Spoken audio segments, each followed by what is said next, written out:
আপনি হয়তো নিত্যদিন মহাদেবের পূজা করছেন, কিন্তু এই বিষয়টি আপনার ধারণাই নেই যে মহাদেব আপনার পুজো গ্রহণ করছে কিনা।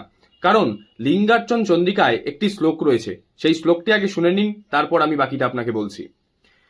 वीणा भस्म त्रिपुण्ड्रेण वीणा रुद्रक्षमालया पूजितोऽपि महादेवा नाश्यत्यश्च फलप्रदः तस्मान्मेधापि कर्तव्यं ललाटे वै त्रिपुण्डकम्।